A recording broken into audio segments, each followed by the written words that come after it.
Ya, halo Tribuners, selamat sore. Kembali lagi bersama kami Tribun Manado. Saat ini Anda menyaksikan Tribun Podcast bersama saya Maureen Lumempo. Nah, Tribuners, saat ini kita akan membahas seputar tentang sekolah menengah kejuruan yang ada di Manado. Dan kita tahu bersama dalam pengembangan pariwisata di Sulawesi Utara ini sedang gencar-gencarnya. Dan pemerintah Provinsi Sulawesi Utara menyediakan wadah untuk pengembangan sumber daya manusia di Kota Manado. Dan tentunya saat ini kita sudah mengundang narasumber yang merupakan kepala sekolah dari SMK Negeri Pariwisata Manado. Di sini ada Bapak Sem Kadimateng, SPD MPD. Halo Pak, apa kabar? Baik, Iya, Pak, sebelum mungkin kita akan berbincang-bincang mengenai profil sekolah atau mungkin kualitas SDM di bidang pariwisata di Sulawesi Utara ini seperti apa, mungkin Bapak Sem boleh memperkenalkan diri terlebih dahulu. ya oke, terima kasih. Selamat sore sobat semua yang ada di mana saja berada. Saat ini saya akan memperkenalkan diri. Saya adalah Sem Kadimateng. Salam hormat untuk kita semua.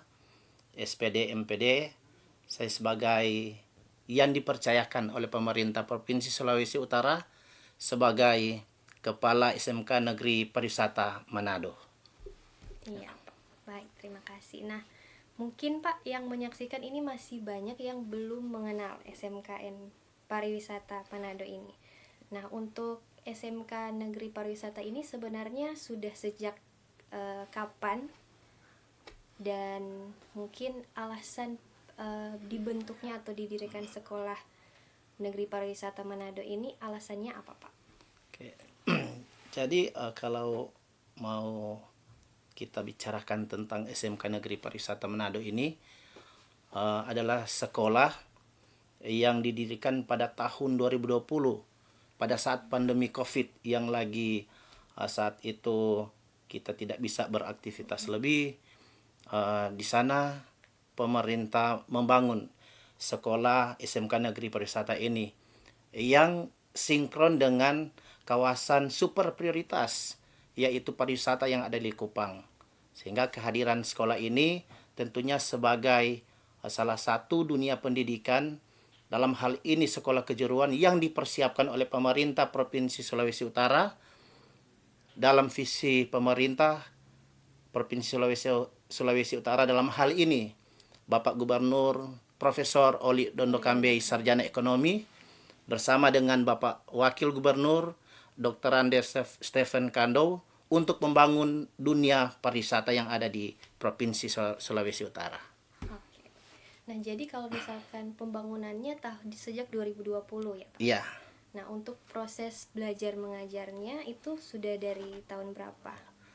Jadi kalau awal pembangunan sekolah ini di tahun 2020, sedangkan untuk proses kegiatan belajar mengajar di sekolah ini diawali di tahun pelajaran 2021-2022. Oh, 2021 Ya. 2022. Masih dalam masa pandemi COVID-19. Jadi baru 2 angkatan ya, Pak? Iya, Kurang untuk lebih. saat ini baru dua Baru kelas angkatan. 1 dan kelas Kelas 2 2. ya. Ya. Oh.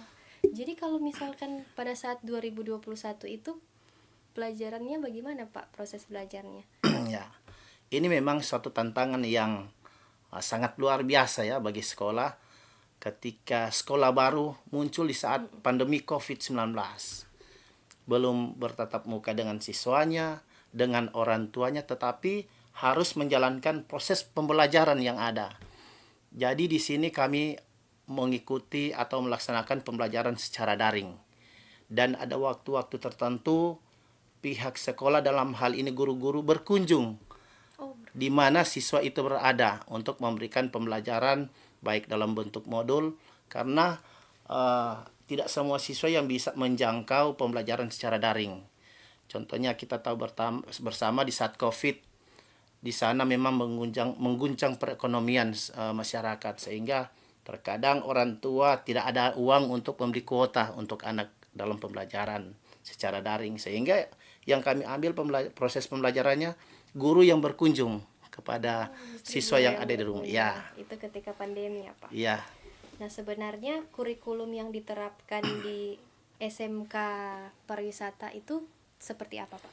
Ya, jadi kalau kurikulum yang diterapkan di tahun 2021-2022 kita masih menggunakan kurikulum 2013. Oh, kurikulum Namun 2013. untuk tahun ini kita sudah terdaftar sebagai kurikulum Merdeka Belajar. Kurikulum Merdeka Belajar. Ya. Baik, Pak. Jadi untuk jurusan yang ada di sekolah pariwisata, SMK pariwisata ini ada jurusan apa, Pak, untuk saat ini? Untuk saat ini kita memiliki 3 jurusan atau kompetensi keahlian. Yaitu pertama perhotelan, yang kedua usaha layanan wisata, dan yang ketiga tata boga. Nah, itu jurusannya seperti apa, Pak? Jadi Pembelajarannya. jadi untuk pembelajaran yang kita lakukan, jadi anak-anak mengikuti pembelajaran yang ada di sekolah. Di samping itu kita juga memberikan penguatan dengan pihak industri. Jadi ada tenaga ahli, praktisi yang kami undang untuk datang memberikan pembelajaran di sekolah. Di saat kita sudah melakukan pembelajaran secara offline ya, Offline. secara luring. Kalau secara online terfokus pada guru yang ada di sekolah untuk melakukan pembelajaran. Oke, baik. Nah, tadi Bapak kan sudah singgung soal kurikulum ya. Sebelumnya kurikulum 2013, kemudian nanti akan dimulai kurikulum merdekanya itu di angkatan yang baru akan masuk ya. Nah, perbedaan dari kurikulum 2013 dan kurikulum merdeka ini apa, Pak? Sebenarnya kalau bicara perbedaan tidak terlalu jauh. Cuma yang kurikulum merdeka sekarang dia memperlengkapi, dia membenahi hal-hal mana yang perlu direvisi lagi dalam kurikulum 2013. Dan kami di saat kurikulum 2013 tahun lalu itu memang kami menggunakan kurikulum 2013. Tetapi pola pembelajaran yang kami lakukan itu sudah 2000 Merdeka Belajar. Merdeka Belajar. Ya, karena di sana guru-guru kami memang beberapa yang sudah ikut pelatihan tentang Merdeka Belajar. Termasuk saya sendiri tentunya sebagai kepala sekolah wajib. Ketika pemerintah mau katakan harus ikut ini. Bahkan saya sempat mengikuti pendidikan guru penggerak. Pendidikan guru penggerak. Itu seperti apa, Pak? Pendidikan guru penggerak. Ya, jadi ini pendidikan guru penggerak ini yang saat ini diwajibkan oleh pemerintah, baik pemerintah pusat maupun daerah, agar supaya guru mengikuti pendidikan guru penggerak, di mana guru di sana akan mengintrospeksi diri, merefleksi lagi bagaimana pola-pola pembelajaran yang dilakukan seiring dengan kemerdekaan anak dalam pembelajaran. Ya, jadi dalam guru penggerak di sini dilatih guru bagaimana merancang model pembelajaran, perangkat pembelajaran, alat pembelajaran yang nantinya membuat anak dalam pembelajaran itu tidak terlalu merasa tertekan. Jadi anak diberikan kebebasan untuk mencapai suatu tujuan dalam pendidikan yang diharapkan. Tidak seperti waktu yang lalu. Saya tidak mau katakan yang lalu salah, tidak. Bukan, karena itu zamannya mungkin. Tapi sekarang kita harus memperhatikan lagi ya. Memperhatikan anak. Kalau anak mampunya seperti ini, kita guru tidak boleh paksakan. Tidak dipaksakan. Oh, harus buat begini. Kalau anak kan kemampuan anak berbeda-beda. Harus disesuaikan juga ya, Pak, dengan kebutuhan anak. Iya, kebutuhan anak. Karena ada anak dia tidak mampu menulis, tapi dia mampu untuk berbicara. Sehingga di sini dengan adanya guru penggerak, pendidikan guru penggerak, guru diberikan kesempatan lagi untuk merefleksikan model pembelajaran atau cara mengajar guru yang mana yang perlu diperbaiki. Dan ada peningkatan materi khusus peningkatan agar supaya guru itu dalam pembelajaran melakukan yang terbaik. Jadi sebenarnya tidak jauh berbeda, namun dikembangkan justru ya kurikulumnya. Dikembangkan. Jadi untuk sistem pendidikan di SMKN Pariwisata Manado ini, sistem pembelajarannya seperti apa, Pak? Apakah dia teori pembagian presentase teori dan prakteknya itu mungkin seperti apa? Ya, memang kalau secara umum untuk pembelajaran di SMK itu 70 sampai 80% itu adalah praktek ya. dan 30 atau 20% itu adalah teori. Namun kita yang ada di SMK Negeri Pariwisata saat ini tidak terpaku dengan itu. Kalau toh anak sudah butuh untuk melakukan praktek, praktek. Kalau toh anak memang harus memiliki skill, harus. Sehingga dalam alur kami pembelajaran tidak hanya terpusat di sekolah saja. Jadi seperti apa yang tadi Bapak bilang ya, melihat kebutuhan anak Melihat itu kebutuhan sendiri. anak. Jadi untuk aktivitas saat ini Pak, kan dia masih angkatan pertama dan kedua ya Pak? Iya. Saat ini, jadi kelas 1 dan kelas Kelas 2. 1. Nah mereka itu prakteknya di mana Pak?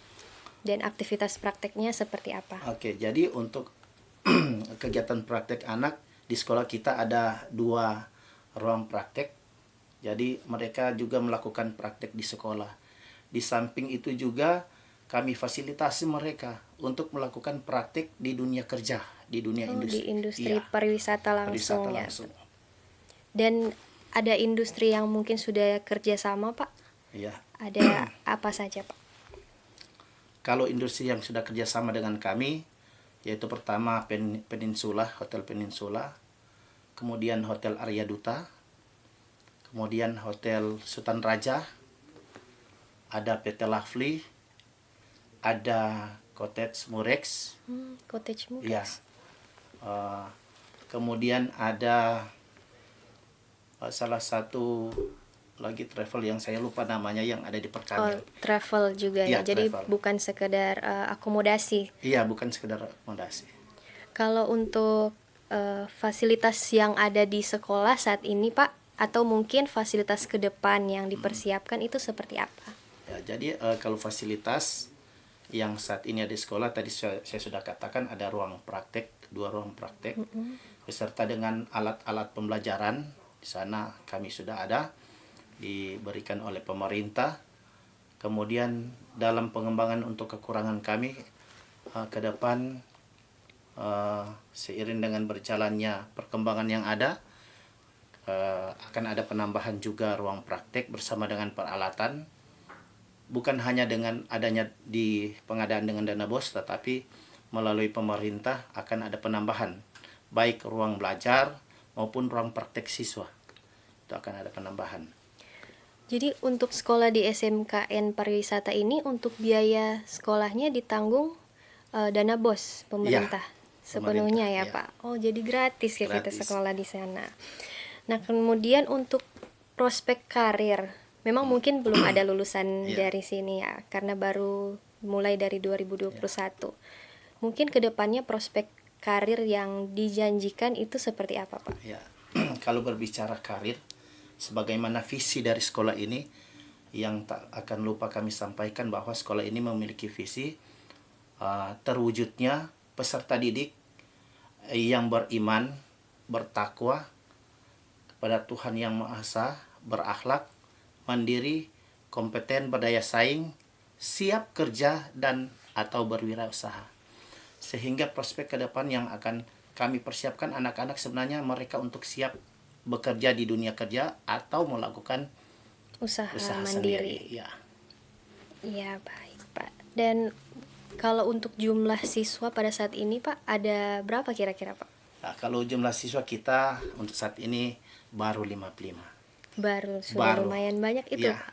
Jadi kelas 1 dan kelas 2 Kelas itu 2. 55 ya. Kami bersyukur karena bisa mendapat 55 di saat pandemi COVID. Iya betul. Iya. Dan itu biasanya siswa dari mana Pak asalnya? Ya, untuk alur siswa kita ada dari wilayah Kecamatan Mapangit ini, bahkan pun ada dari wilayah Paldua, dan wilayah terjauh itu dari Kecamatan Kauditan, Minahasa Utara. Ada juga yang ke dekat sini dari Kecamatan Kalawat. Oh, Kelawar. Ya, jadi yang terjauh siswa Kalau kami terjauh dari ya, mana? Kauditan. Kauditan. Ya. Oh iya. Kalau misalkan tenaga pengajarnya sendiri Pak, latar belakangnya atau mungkin asal dari mana, boleh dijelaskan Pak? Jadi kalau latar belakang tenaga pengajar, mereka tinggal cuma dekat di sini. Yang terjauh guru itu tinggal di Sario Tumpaan, Sorry. cuma di Kota Manado. yang terjauh. Yang lainnya tinggal di wilayah Papanget, baru di wilayah Minut yang dekat termasuk saya itu tinggal di wilayah Minut di Kecamatan Kelawat bersama dengan beberapa guru. Kalau berbicara mengenai latar belakang guru ini, kita sudah 90% itu S2. Untuk Sudah guru-guru. S2. 90% 90%. S2. Wah, luar biasa nih tenaga pendidik di SMKN Pariwisata. Tentunya untuk praktek-praktek di SMKN Pariwisata ini sendiri kan ada biaya-biaya. Misalkan kalau misalkan ada jurusan tata boga, biasanya praktek memasak mungkin seperti itu. Nah, itu biayanya ditanggung juga oleh pemerintah atau seperti apa, Pak? Iya.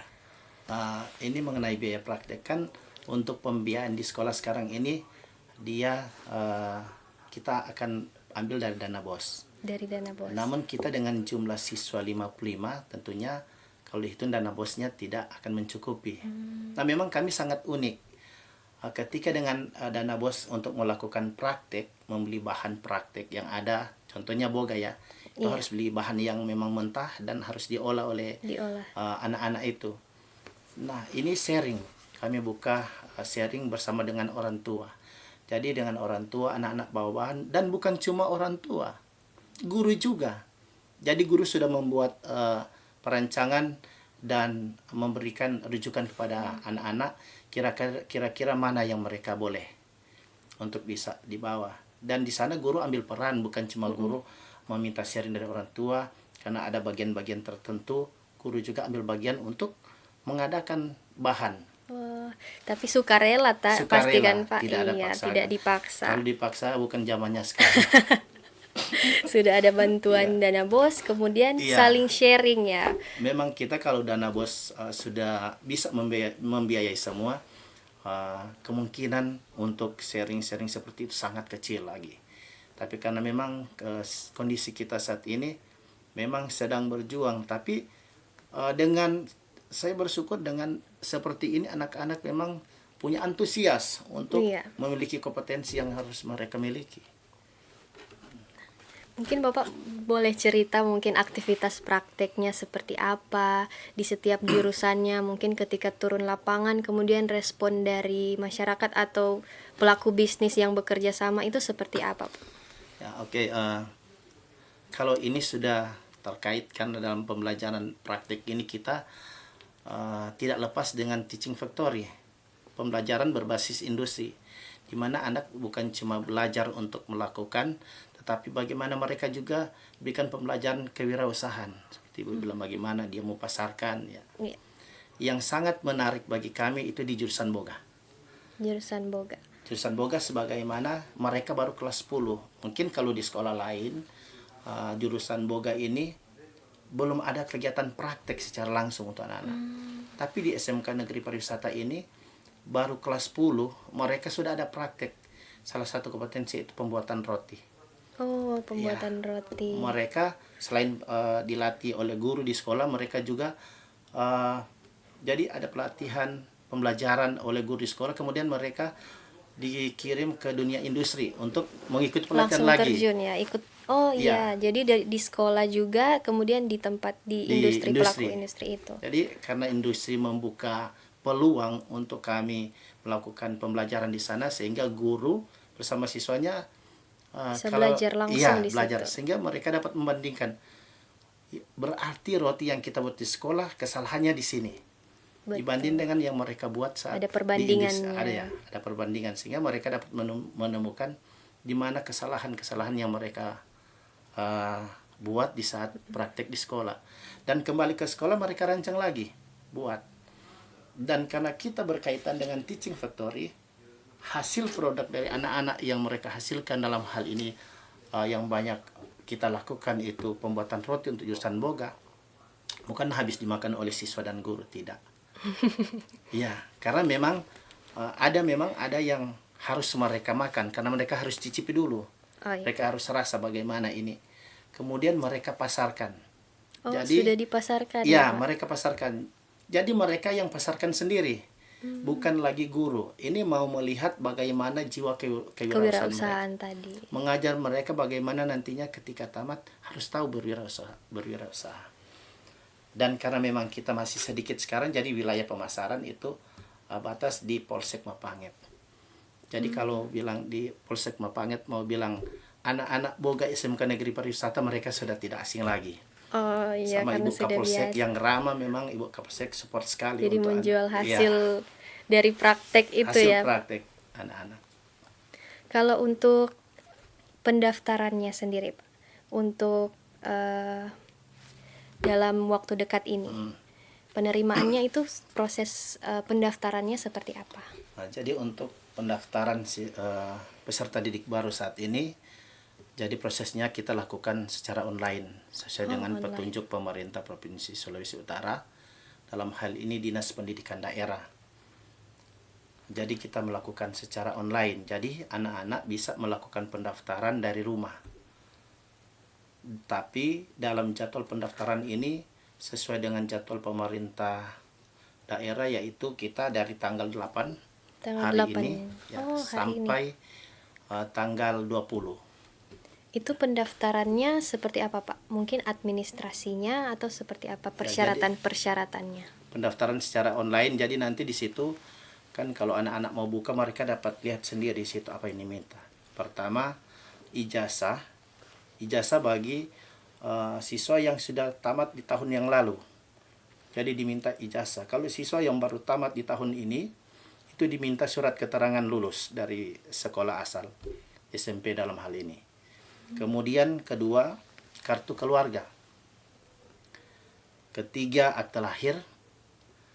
Keempat, kartu Indonesia Pintar jika ada. Kemudian sertifikat atau foto tentang yang membuktikan tentang siswa itu berprestasi.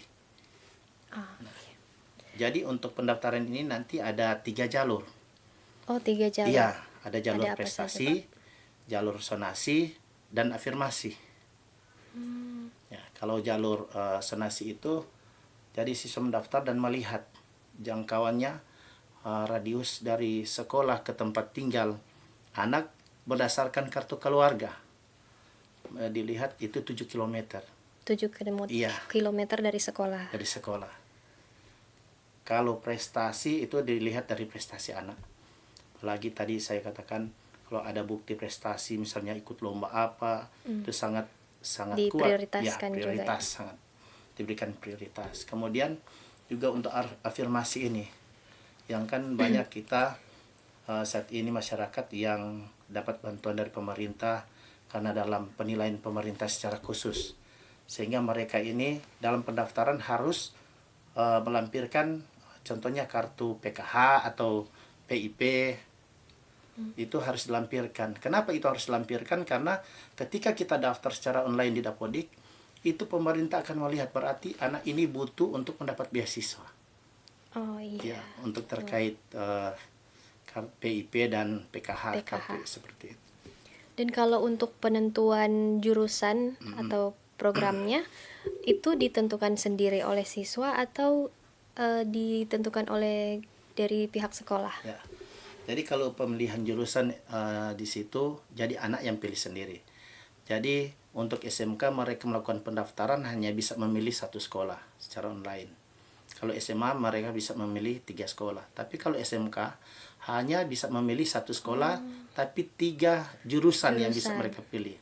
Jadi ada jurusan pertama sebagai jurusan prioritas mereka, baru ada kedua dan ketiga. Pilihannya. Nah, pilihan. Tapi di sini selain mereka melakukan pendaftaran online, ada tes minat dan bakat. Tes minat dan bakat dari sekolah? Dari sekolah. Oh, jadi dari situ dilihat juga ya dia cocoknya masuk di jurusan apa. Nah, kembali lagi ke jurusan nih, Pak. Saya penasaran, ini jurusan usaha perjalanan wisata itu sebenarnya apa sih, Pak? Ya, itu sini anak-anak sebagai banyak yang mengarah ke pemandu wisata. Oh, jadi pemandu wisata. Dan itu biasanya ada pembelajarannya seperti apa, Pak? Apakah dia ada pelatihan bahasa atau mungkin pelatihan guide dalam diving atau teknik-teknik tertentu itu seperti apa, Pak? Jadi bukan suatu kebetulan karena tenaga pengajar kita yang ada di sana memiliki travel dan dia adalah pemandu wisata dari tahun 90-an, sehingga teknik-teknik untuk pembelajaran di usaha layan wisata ini dia memberikan semua. Kompetensinya ada kepada beliau dan beliau adalah seorang tenaga pengajar yang memiliki sertifikat asesor. Asesor. Ya. Karena asesor ini kita ada 2 tenaga pengajar yang memiliki sertifikat asesor. Dalam arti untuk menguji siswa ini kompeten atau tidak itu hanya asesor yang bisa menilai. Iya. Sehingga kalau mau bilang untuk kompetensi pembelajaran usaha layan wisata, kita bukan mau cerita lagi, tapi praktisi langsung sebagai seorang guru yang sudah hadir tengah-tengah mereka, bahkan anak-anak beberapa kali dibawa ke travel untuk melihat bagaimana dunia pariwisata yang seharusnya dengan bidang mereka. Dan ada juga kunjungan daripada anak-anak bersama guru ke tempat-tempat wisata. Apakah sudah langsung terjun sebagai pemandu wisata? Iya, sekalipun masih belum semahir yang kita harapkan, dari kelas 10 kita sudah uji coba. Dari kelas 10 bahkan Iya, ya, Pak? kelas 10. Jadi ada satu momen kita berjalan bersama-sama dan siswa diberikan kesempatan diatur oleh guru usaha layan wisata ini untuk bergantian memandu. Jadi sebelum kita berangkat jalan, mereka harus mengetahui dulu lewat tempat ini ada hal apa yang harus kita jelaskan di sana. Ya, misalnya kita lewat di arah Citraland. Di sana ada monumen Tuhan Yesus. Mereka harus menceritakan berapa tingginya, Mungkin berapa sejarahnya kemiringannya, ya. ya sejarahnya seperti apa. Dan anak-anak secara bergantian mereka melakukan itu. Jadi untuk penerimaan peserta didik baru yang akan datang ini, itu ada berapa jurusan? Tiga-tiganya dibuka atau ada tambahan lagi, Pak? Jadi untuk tahun ajaran baru ini kita selain 3 tadi tetap kita pertahankan, kita membuka lagi, menambah. Oh, apa itu, Pak? 2 jurusan? Ada 2 yang kita tambah. Yang pertama itu jurusan Desain Komunikasi Visual. Oh, DKV DKV ya. yang lagi tren, Iya. anak-anak Tuh, bilang DKV. banyak diminati. Banyak diminati. Dan di sini kita mau arahkan anak-anak untuk bagaimana mereka sinkronkan DKV ini dengan dunia pariwisata. Kemudian yang kedua itu ekowisata. Oh, yang ekowisata. memang unik ekowisata ini.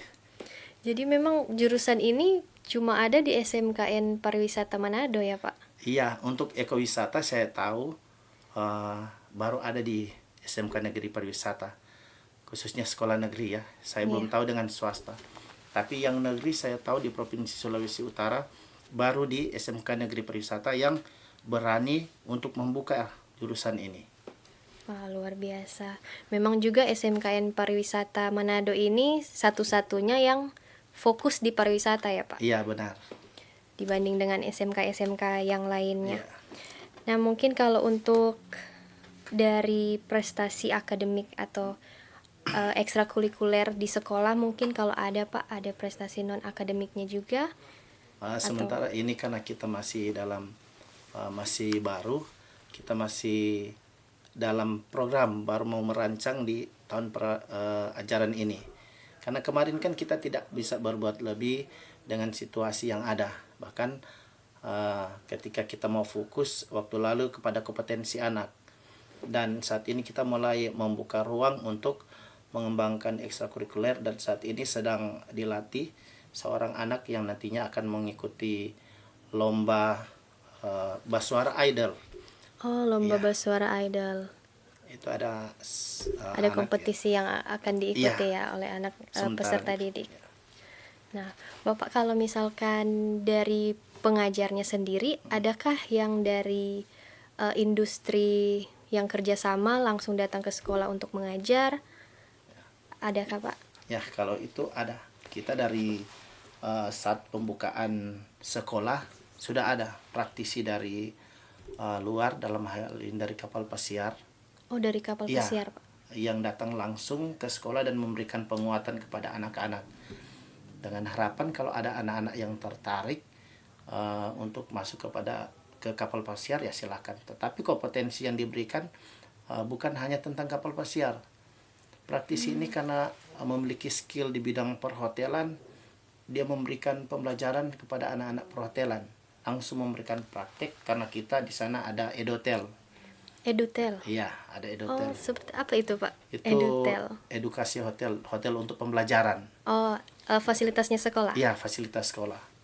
Dan dalam waktu dekat ini atau ke depan ada pembangunan atau fasilitas apa, Pak, kira-kira? Jadi kalau untuk pengembangan ke depan,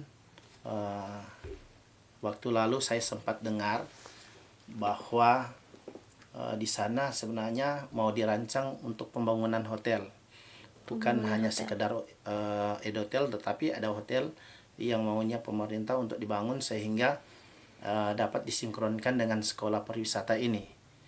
Dan ke depan juga dalam rancangan kami berharap karena ini ada untuk saat ini ada siswa yang dari jauh seperti dari siswa kota dari jauh. Bulan Mongondo sekarang ada yang sudah datang, tapi mereka masih mencari-cari untuk tempat tinggal. Jadi kemungkinan kami berharap ke depan dalam pengembangan untuk merancang adanya asrama untuk khususnya siswa. Nah, selain itu dalam pengembangan ke depan sehubungan dengan jurusan ekowisata yang terkonsentrasi dengan bagaimana pengembangan lingkungan, tempat wisata yang berbasis lingkungan dan budaya. Karena luasnya lahan SMK Negeri Pariwisata, kami mencoba membuat program untuk membuat suatu tempat wisata seperti yang kita kenal kalau di Manado itu Taman Langit. Taman Langit. Ya, kan di situ kami lihat banyak orang datang santai, kemudian untuk ngopi, menghibur diri. Kalau siang bisa selfie. Nah, seperti itu yang kami akan coba rancang ke depan di SMK Negeri Pariwisata. Nah, untuk tantangannya sendiri nih, Pak, di SMKN Pariwisata dalam menarik minat anak-anak untuk lebih tertarik untuk ke sekolah SMK Pariwisata Manado ini, mungkin ada pesan-pesan yang mau disampaikan, Pak. Oke. Yang kami mau sampaikan kepada adik-adik siswa, ayo bergabung bersama kami SMK Negeri Pariwisata agar supaya Anda siap untuk menjadi pelaku pariwisata di Sulut, bukan menjadi tamu. Ayo gabung, kami percaya kamu tidak akan menyesal, tetapi kamu akan terkesan. Wah, luar biasa, mantap sekali nih, Pak. Bincang-bincang kita sangat menarik nih, Pak. Mungkin banyak penonton di sana atau Tribuners yang belum mengenal SMKN Pariwisata. Namun dari bincang-bincang ini diharapkan akan semakin banyak yang mengenal, kemudian yang tertarik juga untuk bersekolah di SMKN Pariwisata. Karena juga akan dibukakan, Pak, penerimaan di tahun ajaran ini. Sudah sementara. Sudah sementara ya. Proses dibuka ya. Sudah mulai hari ini ya, Sudah Pak, mulai hari pendaftarannya. Oh iya. Nah, demikianlah bincang-bincang kita hari ini. Jadi Tribuners, SMK Negeri Pariwisata ini jadi wadah yang dibentuk oleh pemerintah Provinsi Sulawesi Utara sendiri karena concern atau memperhatikan bidang pariwisata yang semakin meningkat. Dan tentunya harus ditunjang dulu juga, bukan cuma dari fasilitasnya tapi dari sumber daya manusia.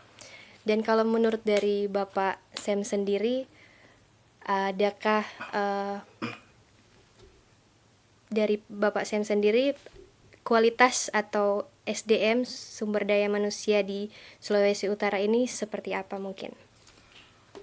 Sumber daya manusia kalau di Sulawesi Utara saat ini masih perlu untuk dibangun ya. Untuk mempersiapkan dalam hal ini, kalau kita lihat akan berkembangnya dunia pariwisata, kita lihat pemerintah kita sudah membuka jalur dengan pihak luar, Jepang, Cina dan lainnya.